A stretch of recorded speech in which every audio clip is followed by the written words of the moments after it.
ಮೊನ್ನೆ ಭಾಳ ಸ್ಪಷ್ಟವಾಗಿ ಯಾವ್ಯಾವ ಜಿಲ್ಲೆಯಲ್ಲಿ ಪ್ರಾಬ್ಲಮ್ ಇರ್ತಕ್ಕಂಥ ಜಿಲ್ಲೆಯಲ್ಲಿ ಎಷ್ಟೆಷ್ಟು ನಾವು ಸರಬರಾಜು ಮಾಡಿದ್ದೀವಿ ಅಂತ ಹೇಳಿ ಅಂಕಿಅಂಶ ಸಹಿತ ಕೊಟ್ಟಿದ್ದೀನಿ.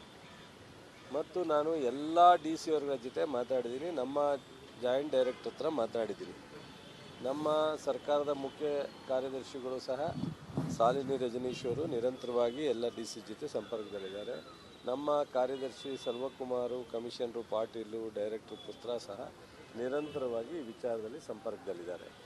ಬಿ ಜೆ ಪಿಯವ್ರಿಗೆ ಏನಾಗಿದೆ, ಏನೂ ಮಾಡೋಕ್ಕೆ ಕೆಲಸ ಇಲ್ಲ.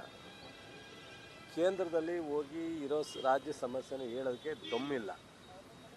ಏನಂತಾರೆ ಕನ್ನಡದಲ್ಲಿ, ನಮ್ಮ ಮಂಡ್ಯ ಭಾಷೆಯಲ್ಲಿ ದಮ್ಮಿಲ್ಲ. ನಾನು 15 ದಿವಸ ಮುಂಚಿತವಾಗಿ ಎಲ್ಲ ಎಂ ಪಿಗಳಿಗೆ ಲೆಟ್ರ್ ಬರೆದಿದ್ದೀನಿ, ಈ ರೀತಿ ಸಮಸ್ಯೆ ಆಗುತ್ತೆ, ನೀವೆಲ್ಲ ಕೋಆರ್ಡಿನೇಟ್ ಮಾಡಬೇಕು ಅಂತ. 4 ಜನ ಮಂತ್ರಿಗಳಿಗೂ ಲೆಟ್ರ್ ಬರ್ತಿದ್ದೀನಿ. ಮತ್ತು ನಮಗೆ ಬೇಕಾಗಿರ್ತಕ್ಕಂಥ ಅವರ ಅಲೋಕೇಶನ್ ಪ್ರಕಾರನೇ 1.5 ಲಕ್ಷ ಏನು ಮೆಟ್ರಿಕ್ ಟನ್ನು ಸರಬರಾಜು ಆಗಬೇಕು. ಅದ್ರ ಬಗ್ಗೆ ನಾನು 1 ತಿಂಗಳಿಂದ ಮಂತ್ರಿಯವ್ರನ್ನ ಭೇಟಿ ಮಾಡಿಕೊಟ್ಟಿದ್ದೀನಿ. ನಾನು ಸಹ ಪತ್ರ ಬರೆದಿದ್ದೀನಿ, ಮುಖ್ಯಮಂತ್ರಿಗಳೂ ಪತ್ರ ಬರ್ತಿದ್ದೀನಿ. ಇನ್ನೇನು ಮಾಡಬೇಕಂತ ವಿಜೇಂದ್ರಗೂ ಅಶೋಕ್ಗೂ. ಇದು 100ಕ್ಕೆ 100 ಕೇಂದ್ರ ಸರ್ಕಾರ ಸರಬರಾಜು ಮಾಡ್ತಕ್ಕಂಥದ್ದು. ನಾವು ಒಂದು ಡಿಸ್ಟ್ರಿಬ್ಯೂಷನ್ ನಮ್ಮದು 100ಕ್ಕೆ 100 ಕೇಂದ್ರ ಸರ್ಕಾರದವರು ಈ ಸಪ್ಲೈ ಕೊಡ್ತಕ್ಕಂಥದ್ದು. ಯಾರು ತಪ್ಪಂತೆ? ನಾನು ಈ ಇಶ್ಯೂನ ಪೊಲಿಟಿಕಲ್ ಇಶ್ಯೂ ಮಾಡೋದು ಬೇಡ ಅಂತೇಳಿ ನಾನು ನಮ್ಮ ಮುಖ್ಯಮಂತ್ರಿಗಳು ರೈತರ ಸಮಸ್ಯೆನ ಸಂಪರ್ಕ ಇಟ್ಕೊಂಡು ಬಗೆಹರಿಸೋಣ ಅಂತೇಳಿ ನಾನು ಇಲ್ಲಿವರೆಗೆ ಪೊಲಿಟಿಕಲಿ ಟೀಕೆಗೆ ಹೋಗಿರಲಿಲ್ಲ. ಇವ್ರು ಪೊಲಿಟಿಕಲಿ ಟೀಕೆಗೆ ಹೋದ್ರೆ ನಾವು ಪೊಲಿಟಿಕಲಿ ಮಾತಾಡಬೇಕಾಗತ್ತೆ ಅನಿವಾರ್ಯ.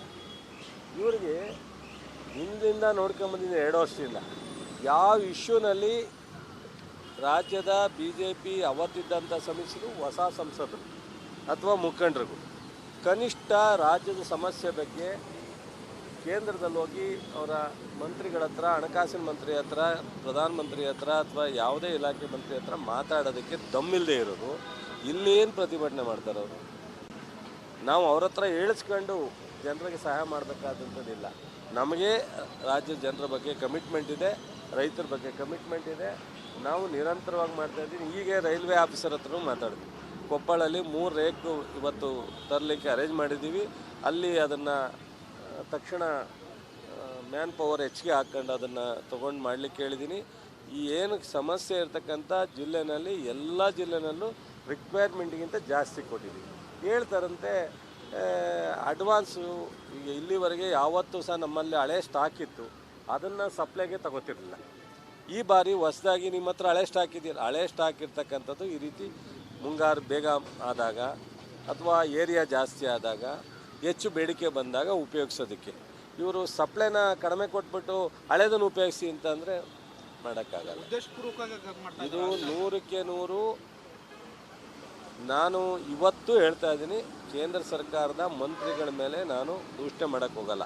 ನಾನು ಹಳೆ ಸ್ಟಾಕಿಗೆ ಕಂಪ್ಯಾರಿಸನ್ ಮಾಡಬೇಡಿ, ಏನು ಸಪ್ಲೈ ಮಾಡಬೇಕು ಅದನ್ನು ಕೊಡಿ ಅಂತ ನಾನು ಅವ್ರ ಮುಂದೆ ಡಿಮ್ಯಾಂಡ್ ಮಾಡಿದ್ದೀನಿ. ಅದನ್ನು ನಾನು ಪತ್ರ ಬರೆದಿದ್ದೀನಿ. ಆದರೆ ರಾಜ್ಯದ ಬಿ ಜೆ ಪಿಯವರು ಅವ್ರಿಗೇನಾದ್ರು ಈ ರಾಜ್ಯದ ರೈತರ ಬಗ್ಗೆ ಕಮಿಟ್ಮೆಂಟ್ ಇದ್ದರೆ, ಕನಿಕರ ಇದ್ದರೆ, ಅಥವಾ ಅವರ ಕಷ್ಟದಲ್ಲಿ ನಾವು ಆಗಬೇಕು ಅನ್ನಂಗಿದ್ರೆ ಕೇಂದ್ರದ ಜೊತೆ ಮಾತನಾಡಿ ತಕ್ಷಣ ನಮಗೆ ಬರಬೇಕಾದದನ್ನು ಸಪ್ಲೈ ಮಾಡೋಕ್ಕೆ ಹೇಳಿ. ಅದು ಬಿಟ್ಟು ಅವರು ರಾಜಕೀಯ ತೀಟೆ ತೆರ್ಸ್ಕೊತೀನಿ ಅಂದರೆ ಇದೊಂದು ವಿಪರ್ಯಾಸ. ರೈತರ ಸಮಸ್ಯೆ ಮೇಲೂ ರಾಜಕಾರಣ ಮಾಡ್ತಾರೆ ಅಂದರೆ ಸೊ ನಾವೇನು ಮಾಡಲಿಕ್ಕಾಗಲ್ಲ. ವಿರೋಧ ಪಕ್ಷದಲ್ಲಿದ್ದಾರೆ, ಅವ್ರು ಮಾಡ್ಕೋಬೋದಷ್ಟೆ. ಬಟ್ ನಾವು ಯಾವುದೇ ಕಾರಣಕ್ಕೆ ರೈತರಿಗೆ ಸಮಸ್ಯೆ ಆಗಲಿಕ್ಕೆ ಬಿಡಲ್ಲ. ಬಟ್ ನಮ್ಮ ಸರ್ಕಾರ, ನಮ್ಮ ಇಲಾಖೆ, ಮುಖ್ಯಮಂತ್ರಿಗಳು, ನಾನು ನಿರಂತರವಾಗಿ ಈ ವಿಚಾರದಲ್ಲಿ ರೈತರ ಜೊತೆ ಸಂಪರ್ಕದಲ್ಲಿದ್ದೀವಿ. ಎಲ್ಲ ಜಿಲ್ಲೆನಲ್ಲೂ ಸಹ ನಾವು ಇಶ್ಯೂ ಮಾಡಿಸ್ತಾ ಇದ್ದೀವಿ. ಎಲ್ಲ ಜಿಲ್ಲೆನಲ್ಲೂ ಎಲ್ಲೆಲ್ಲಿ ಕೊರತೆ ಇದೆ ಅದನ್ನು ಅಟೆಂಡ್ ಮಾಡ್ತಾಯಿದ್ದೀವಿ. ಕೇಂದ್ರದಿಂದ ಬರಬೇಕಾದಂಥ 1.5 ಲಕ್ಷ ಮೆಟ್ರಿಕ್ ಟನ್ ಏನಿದೆ ತಕ್ಷಣ ಕೊಡಲಿಕ್ಕೆ ನಾವು ಏನು ಎಫರ್ಟ್ ಹಾಕಬೇಕು ಎಲ್ಲ ಥರದ ಎಫರ್ಟ್ ಹಾಕಿದೆ. ತಾಕತ್ತಿದ್ದರೆ, ಗೌರವ ಇದ್ದರೆ ಈ ರಾಜ್ಯದ ಬಿ ಜೆ ಪಿ ಲೀಡರ್ಗಳಿದಾರಲ್ಲ, ಅವರು ಅಲ್ಲಿಯ ಮಂತ್ರಿಗಳ ಜೊತೆ, ಅಲ್ಲಿಯ ಅಧಿಕಾರಿಗಳ ಜೊತೆ ಮಾತನಾಡಿ ಕೊಡಿಸ್ಕೊಟ್ಟು. ಅಲ್ಲ ಸರ್, ಈಗ ರಾಯಚೂರಲ್ಲಿ ಕಾಳಸಂತೆಯಲ್ಲಿ ಕೂಡ ಮಾರಾಟ ಆಗಿದೆ ನೋಡಿ. ಇಲ್ಲದೆ ಇರೋದು ಹೇಳಿದ್ರೆ ನಾನೇನು ಮಾಡಲಿಕ್ಕಾಗಲ್ಲ. ಅವ್ರಿಗೆ ಉತ್ತರ ಅದಲ್ಲ. ಯಾವುದೋ ಒಂದು ಸೊಬಗು ತೊಗೊಂಡು ನಾವು ವಿಜಿಲೆನ್ಸ್ ಇದೆ, ಡಿಸ್ಟಿಕ್ ಕಮಿಷನರ್ಗೂ ಹೇಳಿದ್ದೀವಿ. ಎಲ್ಲಿ ಈ ಥರ ಏನಾದ್ರು ಇದ್ರೂ, ಈಗ ಸಾವಿರಾರು ರೀಟೈಲ್ ಸೆಂಟರ್ಗಳಿದ್ದಾವೆ. ಎಲ್ಲ ರಿಟೈಲ್ ಸೆಂಟರ್ ನಾವು ಎಷ್ಟೋ ರಿಟೈಲ್ ಸೆಂಟ್ರ್ ಈ ಥರದ್ದೇನೋ ಕಪ್ ಬಂದವೆ ಬ್ಲ್ಯಾಕ್ ಲಿಸ್ಟ್ ಸೇರಿಸಿದ್ವಿ, ಬಂದ್ ಮಾಡಿದ್ವಿ, ಕ್ರಮ ತಗೋತೀವಿ, ಅವ್ರ ಮೇಲೆ ಪೆನಾಲ್ಟಿ ಹಾಕ್ತೀವಿ. ಆ ಥರದ್ದು ನಿರಂತರವಾಗಿ ನಡೆಯುತ್ತೆ. ಅದ್ರದ್ದು ಮೇಜರ್ ಇಶ್ಯೂ ಅಂತ ಹೇಳೋದಲ್ಲ, ಯಾವುದೋ ಒಂದು ನಡೆದಿದ್ದರೆ ಅದ್ರ ಮೇಲೆ ಕ್ರಮ ತಗೋತೀವಿ. ಸೊ ಇಂಥ ದೊಡ್ಡ ರಾಜ್ಯದಲ್ಲಿ ಯಾವುದೋ ಒಂದು ಅಂಗಡಿ ತಪ್ಪು ಮಾಡಿಲ್ಲ ಅಂತ ನಾನು ಡಿಪೆಂಡ್ ಮಾಡ್ಕೊಳಕ್ಕೆ ಹೋಗಲ್ಲ, ಮಾಡಿದರೆ ಅದ್ರ ಮೇಲೆ ಕ್ರಮ ತಗೋತೀವಿ. ಈ ಬಪ್ಪರ್ ಯಾವುದು ಅಂತ ಗೊತ್ತಿಲ್ಲ, ಓಲ್ಡ್ ಬ್ಯಾಲೆನ್ಸ್ ಯಾವುದು ಅಂತ ಗೊತ್ತಿಲ್ಲ ನಮ್ಮ ವಿಜಯಣ್ಣಂಗೆ. ನಾನೇನು ಮಾಡಲಿ, ಪಾಪ ಅನುಭವದ ಕೊರತೆ. ನಮ್ಮ ಅಶೋಕಂಗೆ ಎಲ್ಲ ಮಂತ್ರಿ ಮಾಡಿರೋ ಅನುಭವ ಇದ್ದಾರೆ, ಯಜಮಾನ್ರಿಗೆ ಅವ್ರಿಗೆ ಮಾತಾಡೋಕ್ಕೆ ಬರಲ್ಲ. ವಿಜೇಂದ್ರ ಅವ್ರಿಗೆ ಇಂಡೈರೆಕ್ಟಾಗಿ ಅನುಭವ ಇದೆ, ಡೈರೆಕ್ಟ್ ಅನುಭವ ಇಲ್ಲ, ಪಾಪ ಅವ್ರಿಗೆ ಮಾತಾಡೋಕ್ಕೆ ಬರಲ್ಲ. 8 ಲಕ್ಷ 8.5 ಲಕ್ಷದಲ್ಲಿ ಬಂದಿರತಕ್ಕಂಥದ್ದು 5,27,000. ಹಳೇದು 6,50,000 ಬರಬೇಕಾಗಿತ್ತು, 5 ಲಕ್ಷದ ಚಿಲ್ಲರೆ ಬಂದಿದೆ, ಇನ್ನೂ 1.5 ಲಕ್ಷ ಬರಬೇಕು. ಹಳೇ ಇದು ಸ್ಟೇರಿ 8 ಲಕ್ಷ ಇರೋದು, ಹಳೇದನ್ನು ಬಿಡ್ರಿ ಮಾಡ್ತಾ ಇದ್ದೀವಿ. ಸೊ ಏನು ಬರಬೇಕು ಅದನ್ನು ಬರಲಿ ಅಂತ ಹೇಳಿರೋದು. ಅವ್ರಿಗೆ OB ಯಾವುದು, ಸಪ್ಲೈ ಯಾವುದು ಅದನ್ನೇ ಗೊತ್ತಿಲ್ಲ, ಅವ್ರಿಗೆ ಏನು ಮಾಡೋಕ್ಕಾಗುತ್ತೆ. ನಾನು ಹೋದಾಗ ಫರ್ಟಿಲೈಸರ್ ಮಿನಿಸ್ಟ್ರ್ ಸಿಕ್ಕಿರಲಿಲ್ಲ. ಶಿವರಾಜ್ ಸಿಂಗ್ ಚೌಹಾಣ್ ಅವ್ರ ಜೊತೆ ಮಾತನಾಡಿ, ಅವರು ಅಗ್ರಿಕಲ್ಚರ್ ಮಿನಿಸ್ಟ್ರ್ ಆದ್ದರಿಂದ ನಾನು ಅದನ್ನು ಮಾತನಾಡಿ ಸರಿಪಡಿಸ್ತೀನಿ ಅಂತ ಹೇಳಿದರು. ಅವ್ರಿಗೆ ನಾನು ಪತ್ರನೂ ಕೊಟ್ಟು ಹೇಳು ಬಂದಿದ್ದೆ. ನಾನು ಮೊನ್ನೆ ಭಾಳ ಸ್ಪಷ್ಟವಾಗಿ ಯಾವ್ಯಾವ ಜಿಲ್ಲೆಯಲ್ಲಿ ಪ್ರಾಬ್ಲಮ್ ಇರ್ತಕ್ಕಂಥ ಜಿಲ್ಲೆಯಲ್ಲಿ ಎಷ್ಟೆಷ್ಟು ನಾವು ಸರಬರಾಜು ಮಾಡಿದ್ದೀವಿ ಅಂತ ಹೇಳಿ ಅಂಕಿಅಂಶ ಸಹಿತ ಕೊಟ್ಟಿದ್ದೀನಿ. ಮತ್ತು ನಾನು ಎಲ್ಲ DC ಅವ್ರ ಜೊತೆ ಮಾತಾಡಿದ್ದೀನಿ, ನಮ್ಮ ಜಾಯಿಂಟ್ ಡೈರೆಕ್ಟರ್ ಹತ್ರ ಮಾತಾಡಿದ್ದೀನಿ. ನಮ್ಮ ಸರ್ಕಾರದ ಮುಖ್ಯ ಕಾರ್ಯದರ್ಶಿಗಳು ಸಹ ಶಾಲಿನಿ ರಜನೀಶ್ ಅವರು ನಿರಂತರವಾಗಿ ಎಲ್ಲ DC ಜೊತೆ ಸಂಪರ್ಕದಲ್ಲಿದ್ದಾರೆ. ನಮ್ಮ ಕಾರ್ಯದರ್ಶಿ ಸೆಲ್ವಕುಮಾರು, ಕಮಿಷನರು ಪಾಟೀಲು, ಡೈರೆಕ್ಟರ್ ಪುತ್ರ ಸಹ ನಿರಂತರವಾಗಿ ಈ ವಿಚಾರದಲ್ಲಿ ಸಂಪರ್ಕದಲ್ಲಿದ್ದಾರೆ. BJP ಅವ್ರಿಗೆ ಏನಾಗಿದೆ, ಏನೂ ಮಾಡೋಕ್ಕೆ ಕೆಲಸ ಇಲ್ಲ. ಕೇಂದ್ರದಲ್ಲಿ ಹೋಗಿ ಇರೋ ರಾಜ್ಯ ಸಮಸ್ಯೆನ ಹೇಳೋದಕ್ಕೆ ದಮ್ಮಿಲ್ಲ. ಏನಂತಾರೆ ಕನ್ನಡದಲ್ಲಿ, ನಮ್ಮ ಮಂಡ್ಯ ಭಾಷೆಯಲ್ಲಿ ದಮ್ಮಿಲ್ಲ. ನಾನು 15 ದಿವಸ ಮುಂಚಿತವಾಗಿ ಎಲ್ಲ MP ಗಳಿಗೆ ಲೆಟ್ರ್ ಬರೆದಿದ್ದೀನಿ, ಈ ರೀತಿ ಸಮಸ್ಯೆ ಆಗುತ್ತೆ, ನೀವೆಲ್ಲ ಕೋಆರ್ಡಿನೇಟ್ ಮಾಡಬೇಕು ಅಂತ. 4 ಜನ ಮಂತ್ರಿಗಳಿಗೂ ಲೆಟ್ರ್ ಬರ್ತಿದ್ದೀನಿ. ಮತ್ತು ನಮಗೆ ಬೇಕಾಗಿರ್ತಕ್ಕಂಥ ಅವರ ಅಲೊಕೇಶನ್ ಪ್ರಕಾರನೇ 1.5 ಲಕ್ಷ ಏನು ಮೆಟ್ರಿಕ್ ಟನ್ನು ಸರಬರಾಜು ಆಗಬೇಕು. ಅದ್ರ ಬಗ್ಗೆ ನಾನು 1 ತಿಂಗಳಿಂದ ಮಂತ್ರಿಯವ್ರನ್ನ ಭೇಟಿ ಮಾಡಿಕೊಟ್ಟಿದ್ದೀನಿ. ನಾನು ಸಹ ಪತ್ರ ಬರೆದಿದ್ದೀನಿ, ಮುಖ್ಯಮಂತ್ರಿಗಳೂ ಪತ್ರ ಬರ್ತಿದ್ದೀನಿ. ಇನ್ನೇನು ಮಾಡಬೇಕಂತ ವಿಜೇಂದ್ರಿಗೂ ಅಶೋಕ್ಗೂ. ಇದು 100ಕ್ಕೆ 100 ಕೇಂದ್ರ ಸರ್ಕಾರ ಸರಬರಾಜು ಮಾಡ್ತಕ್ಕಂಥದ್ದು. ನಾವು ಒಂದು ಡಿಸ್ಟ್ರಿಬ್ಯೂಷನ್ ನಮ್ಮದು 100ಕ್ಕೆ 100 ಕೇಂದ್ರ ಸರ್ಕಾರದವರು ಈ ಸಪ್ಲೈ ಕೊಡ್ತಕ್ಕಂಥದ್ದು. ಯಾರು ತಪ್ಪಂತೆ? ನಾನು ಈ ಇಶ್ಯೂನ ಪೊಲಿಟಿಕಲ್ ಇಶ್ಯೂ ಮಾಡೋದು ಬೇಡ ಅಂತೇಳಿ ನಾನು ನಮ್ಮ ಮುಖ್ಯಮಂತ್ರಿಗಳು ರೈತರ ಸಮಸ್ಯೆನ ಸಂಪರ್ಕ ಇಟ್ಕೊಂಡು ಬಗೆಹರಿಸೋಣ ಅಂತೇಳಿ ನಾನು ಇಲ್ಲಿವರೆಗೆ ಪೊಲಿಟಿಕಲಿ ಟೀಕೆಗೆ ಹೋಗಿರಲಿಲ್ಲ. ಇವ್ರು ಪೊಲಿಟಿಕಲಿ ಟೀಕೆಗೆ ಹೋದ್ರೆ ನಾವು ಪೊಲಿಟಿಕಲಿ ಮಾತಾಡಬೇಕಾಗತ್ತೆ, ಅನಿವಾರ್ಯ.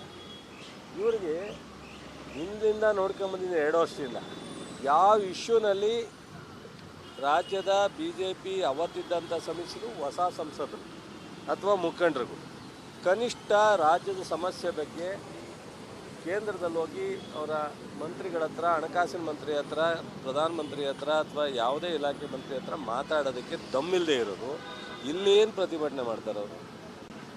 ನಾವು ಅವ್ರ ಹತ್ರ ಹೇಳಿಸ್ಕೊಂಡು ಜನರಿಗೆ ಸಹಾಯ ಮಾಡಬೇಕಾದಂಥದ್ದಿಲ್ಲ. ನಮಗೆ ರಾಜ್ಯದ ಜನರ ಬಗ್ಗೆ ಕಮಿಟ್ಮೆಂಟ್ ಇದೆ, ರೈತರ ಬಗ್ಗೆ ಕಮಿಟ್ಮೆಂಟ್ ಇದೆ. ನಾವು ನಿರಂತರವಾಗಿ ಮಾಡ್ತಾಯಿದ್ದೀವಿ. ಹೀಗೆ ರೈಲ್ವೆ ಆಫೀಸರ್ ಹತ್ರನೂ ಮಾತಾಡಿದ್ವಿ. ಕೊಪ್ಪಳಲ್ಲಿ 3 ರೇಕು ಇವತ್ತು ತರಲಿಕ್ಕೆ ಅರೇಂಜ್ ಮಾಡಿದ್ದೀವಿ. ಅಲ್ಲಿ ಅದನ್ನು ತಕ್ಷಣ ಮ್ಯಾನ್ ಪವರ್ ಹೆಚ್ಚಿಗೆ ಹಾಕ್ಕೊಂಡು ಅದನ್ನು ತೊಗೊಂಡು ಮಾಡಲಿಕ್ಕೆ ಹೇಳಿದ್ದೀನಿ. ಈ ಏನು ಸಮಸ್ಯೆ ಇರ್ತಕ್ಕಂಥ ಜಿಲ್ಲೆನಲ್ಲಿ ಎಲ್ಲ ಜಿಲ್ಲೆನಲ್ಲೂ ರಿಕ್ವೈರ್ಮೆಂಟ್ಗಿಂತ ಜಾಸ್ತಿ ಕೊಟ್ಟಿದ್ದೀವಿ. ಹೇಳ್ತಾರಂತೆ ಅಡ್ವಾನ್ಸು. ಈಗ ಇಲ್ಲಿವರೆಗೆ ಯಾವತ್ತೂ ಸಹ ನಮ್ಮಲ್ಲಿ ಹಳೆ ಸ್ಟಾಕ್ ಇತ್ತು, ಅದನ್ನು ಸಪ್ಲೈಗೆ ತಗೋತಿರಲಿಲ್ಲ. ಈ ಬಾರಿ ಹೊಸದಾಗಿ ನಿಮ್ಮ ಹತ್ರ ಹಳೆ ಸ್ಟಾಕ್ ಇದೆಯಲ್ಲ, ಹಳೆ ಸ್ಟಾಕ್ ಇರ್ತಕ್ಕಂಥದ್ದು ಈ ರೀತಿ ಮುಂಗಾರು ಬೇಗ ಆದಾಗ ಅಥವಾ ಏರಿಯಾ ಜಾಸ್ತಿ ಆದಾಗ ಹೆಚ್ಚು ಬೇಡಿಕೆ ಬಂದಾಗ ಉಪಯೋಗಿಸೋದಕ್ಕೆ. ಇವರು ಸಪ್ಲೈನ ಕಡಿಮೆ ಕೊಟ್ಬಿಟ್ಟು ಹಳೇದನ್ನು ಉಪಯೋಗಿಸಿ ಅಂತಂದರೆ ಮಾಡೋಕ್ಕಾಗಲ್ಲ. ಇದು 100ಕ್ಕೆ 100 ನಾನು ಇವತ್ತು ಹೇಳ್ತಾ ಇದ್ದೀನಿ. ಕೇಂದ್ರ ಸರ್ಕಾರದ ಮಂತ್ರಿಗಳ ಮೇಲೆ ನಾನು ದೂಷಣೆ ಮಾಡೋಕ್ಕೆ ಹೋಗಲ್ಲ.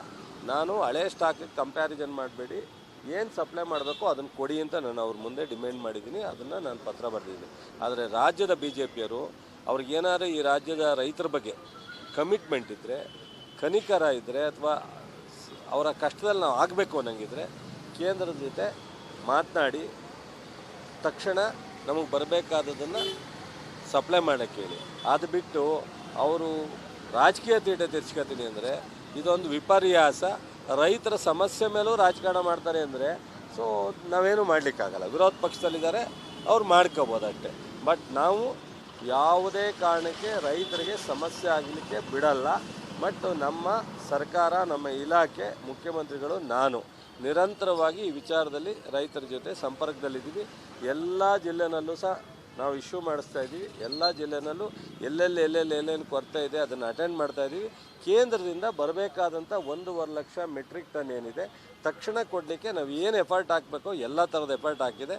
ತಾಕತ್ತಿದ್ದರೆ, ಗೌರವ ಇದ್ದರೆ ಈ ರಾಜ್ಯದ BJP ಲೀಡರ್ಗಳಿದಾರಲ್ಲ ಅವರು ಅಲ್ಲಿಯ ಮಂತ್ರಿಗಳ ಜೊತೆ, ಅಲ್ಲಿಯ ಅಧಿಕಾರಿಗಳ ಜೊತೆ ಮಾತನಾಡಿ ಕೊಡಿಸ್ಕೊಟ್ಟು.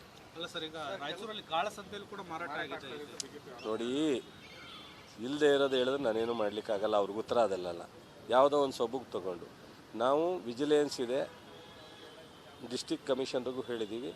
ಎಲ್ಲಿ ಈ ಥರ ಏನಾದ್ರು ಇದ್ರೂ, ಈಗ ಸಾವಿರಾರು ರೀಟೈಲ್ ಸೆಂಟ್ರ್ಗಳಿದ್ದಾವೆ, ಎಲ್ಲ ರೀಟೈಲ್ ಸೆಂಟ್ರ್. ನಾವು ಎಷ್ಟೋ ರೀಟೈಲ್ ಸೆಂಟ್ರ್ ಈ ಥರದ್ದೇನೋ ಬಂದವೆ ಬ್ಲ್ಯಾಕ್ ಲಿಸ್ಟ್ ಸೇರಿಸಿದ್ವಿ, ಬಂದ್ ಮಾಡಿದ್ವಿ, ಕ್ರಮ ತಗೋತೀವಿ, ಅವ್ರ ಮೇಲೆ ಪೆನಾಲ್ಟಿ ಹಾಕ್ತೀವಿ. ಆ ಥರದ್ದು ನಿರಂತರವಾಗಿ ನಡೆಯುತ್ತೆ. ಅದ್ರದ್ದು ಮೇಜರ್ ಇಶ್ಯೂ ಅಂತ ಹೇಳೋದಲ್ಲ. ಯಾವುದೋ ಒಂದು ನಡೆದಿದ್ದರೆ ಅದ್ರ ಮೇಲೆ ಕ್ರಮ ತಗೋತೀವಿ. ಸೊ ಇಂಥ ದೊಡ್ಡ ರಾಜ್ಯದಲ್ಲಿ ಯಾವುದೋ ಒಂದು ಅಂಗಡಿ ತಪ್ಪು ಮಾಡಿಲ್ಲ ಅಂತ ನಾನು ಡಿಪೆಂಡ್ ಮಾಡ್ಕೊಳಕ್ಕೆ ಹೋಗಲ್ಲ. ಮಾಡಿದರೆ ಅದ್ರ ಮೇಲೆ ಕ್ರಮ ತಗೋತೀವಿ. ಈ ಬಪ್ಪರ್ ಯಾವುದು ಅಂತ ಗೊತ್ತಿಲ್ಲ, ಓಲ್ಡ್ ಬ್ಯಾಲೆನ್ಸ್ ಯಾವುದು ಅಂತ ಗೊತ್ತಿಲ್ಲ ನಮ್ಮ ವಿಜಯಣ್ಣಂಗೆ. ನಾನೇನು ಮಾಡಲಿ? ಪಾಪ ಅನುಭವದ ಕೊರತೆ. ನಮ್ಮ ಅಶೋಕಂಗೆ ಎಲ್ಲ ಮಂತ್ರಿ ಮಾಡಿರೋ ಅನುಭವ ಇದ್ದಾರೆ, ಯಜಮಾನ್ರಿಗೆ, ಅವ್ರಿಗೆ ಮಾತಾಡೋಕ್ಕೆ ಬರಲ್ಲ. ವಿಜೇಂದ್ರ ಅವ್ರಿಗೆ ಇಂಡೈರೆಕ್ಟಾಗಿ ಅನುಭವ ಇದೆ, ಡೈರೆಕ್ಟ್ ಅನುಭವ ಇಲ್ಲ. ಪಾಪ ಅವ್ರಿಗೆ ಮಾತಾಡೋಕ್ಕೆ ಬರಲ್ಲ. 8 ಲಕ್ಷ 8.5 ಲಕ್ಷದಲ್ಲಿ ಬಂದಿರತಕ್ಕಂಥದ್ದು 5,27,000. ಹಳೇದು 6,50,000 ಬರಬೇಕಾಗಿತ್ತು, 5 ಲಕ್ಷದ ಚಿಲ್ಲರೆ ಬಂದಿದೆ. ಇನ್ನೂ 1.5 ಲಕ್ಷ ಬರಬೇಕು. ಇದು ಸ್ಟೇರಿ 8 ಲಕ್ಷ ಇರೋದು. ಹಳೇದನ್ನು ಬಿಡ್ರಿ, ಮಾಡ್ತಾ ಇದ್ದೀವಿ. ಸೊ ಏನು ಬರಬೇಕು ಅದನ್ನು ಬರಲಿ ಅಂತ ಹೇಳಿರೋದು. ಅವ್ರಿಗೆ OB ಯಾವುದು, ಸಪ್ಲೈ ಯಾವುದು ಅದನ್ನೇ ಗೊತ್ತಿಲ್ಲ. ಅವ್ರಿಗೆ ಏನು ಮಾಡೋಕ್ಕಾಗುತ್ತೆ? ನಾನು ಹೋದಾಗ ಫರ್ಟಿಲೈಸರ್ ಮಿನಿಸ್ಟ್ರು ಸಿಕ್ಕಿರಲಿಲ್ಲ. ಶಿವರಾಜ್ ಸಿಂಗ್ ಚೌಹಾಣ್ ಅವ್ರ ಜೊತೆ ಮಾತನಾಡಿ, ಅವರು ಅಗ್ರಿಕಲ್ಚರ್ ಮಿನಿಸ್ಟ್ರ್ ಆದ್ದರಿಂದ ನಾನು ಅದನ್ನು ಮಾತನಾಡಿ ಸರಿಪಡಿಸ್ತೀನಿ ಅಂತ ಹೇಳಿದರು. ಅವ್ರಿಗೆ ನಾನು ಪತ್ರನೂ ಕೊಟ್ಟು ಹೇಳು ಬಂದಿದ್ದೆ.